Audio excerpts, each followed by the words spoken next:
மதுரையில் நடைபெற்ற முருக பக்தர்கள் மாநாடு தமிழக வரலாற்றில் தவிர்க்க முடியாத நிகழ்வாக மாறிப்போனது. இந்து முன்னணி, பாஜக உள்ளிட்ட சங் பரிவார் இயக்கங்கள் இந்த மாநாட்டை நடத்துவதால் தமிழகத்தில் இருக்கும் எந்த முருக பக்தரும் அந்த மாநாட்டிற்கு செல்ல மாட்டார்கள் என இந்து விரோத மனநிலை கொண்டவர்கள் இம்மாநாடு குறித்து பொய் பிரச்சாரங்களை பரப்பத் தொடங்கின. ஆனால் இவற்றையெல்லாம் முறியடித்து முருக பக்தர்கள் மாநாடு வெகு விமர்சையாக மதுரையில் காவிக் கடலாக தோன்றி முருகப்பெருமானுக்கு அரோகரா கோஷத்தை எழுப்பி தமிழக அரசியலில் இந்துத்துவ எழுச்சியின் முக்கிய அத்தியாயத்தை அம்மாநாடு எழுதியுள்ளது. மேலும் மாநாட்டில் முன்னாள் பாஜக தலைவர் அண்ணாமலைக்கு கூடியிருந்த மக்கள் மாஸ் வரவேற்பை அளித்தனர்.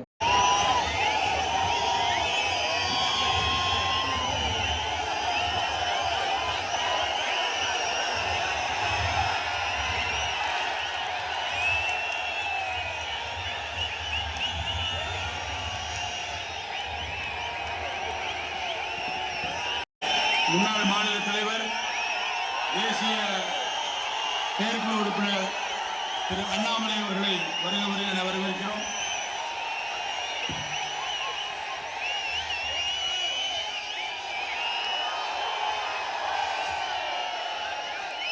அது தொடர்பான காணொளி சமூக வலைதளத்தில் வைரலாகி வருகிறது. அடுத்ததாக மாநாடு ஒளிபரப்பான போது கூட்டத்தை காட்ட எடுக்கப்பட்ட ஏரியல் வியூ ஷாட்டுகள் மற்றும் புகைப்படங்கள் தமிழக அரசியலில் பரபரப்பை கிளப்பியிருக்கிறது. 5 லட்சத்திற்கும் அதிகமான முருக பக்தர்கள் மாநாட்டில் பங்கேற்றிருப்பார்கள் என்று எதிர்பார்க்கப்படும் நிலையில் எப்படி இவ்வளவு கூட்டம் கூடியிருக்க முடியும்? அதுவும் எந்த ஒரு பிரியாணி, குவார்ட்டர் அல்லது ஒரு நடிகருக்காகவோ கூடிய கூட்டம் அல்ல. முழுக்க இந்து தன்னெழுச்சியாக வந்த கூட்டம் இது நிச்சயமாக எதிர்வரும் தேர்தல்களில் பிரதிபலிக்கும் என அரசியல் விமர்சகர்கள், சமூகவியல் ஆர்வலர்களும் கருத்து கூறி வருகின்றனர். அதனால் ஏற்கனவே பாராளுமன்ற தேர்தலில் 11.8% வாக்குகளை பாஜக பெற்றதை வைத்தும் தற்போது உருவாகியிருக்கும் இந்து எழுச்சியை வைத்தும் பாஜகவிற்கு அதிமுக கூட்டணியில் அதிக இடங்கள் ஒதுக்க வாய்ப்பு இருக்கும் என்று எதிர்பார்க்கப்படுகிறது. மேலும் வலுவான திமுக அணியை வீழ்த்த அதிமுக துணை முதல்வர் பதவி காட்டி விடுதலை சிறுத்தை கட்சியையும்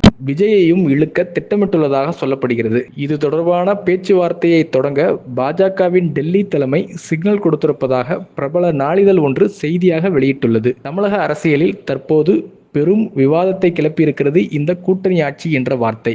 இதை முதலில் கொளுத்தி போட்டது அண்ணாமலை தான். அது தற்போது காட்டு தீயாக பரவி வருகிறது. அப்படி ஒருவேளை அதிமுக விஜய் மற்றும் விசிகாவை துணை முதல்வர் ஆசை காட்டி கூட்டணிக்குள் அழைக்க முற்படுமானால் கூட்டணிக்குள் ஏற்கனவே பலமாக இருக்கும் பாஜகவிற்கும் துணை முதல்வர் பதவி வழங்க வேண்டும் என்ற குரல்கள் எழுந்து வருகிறது.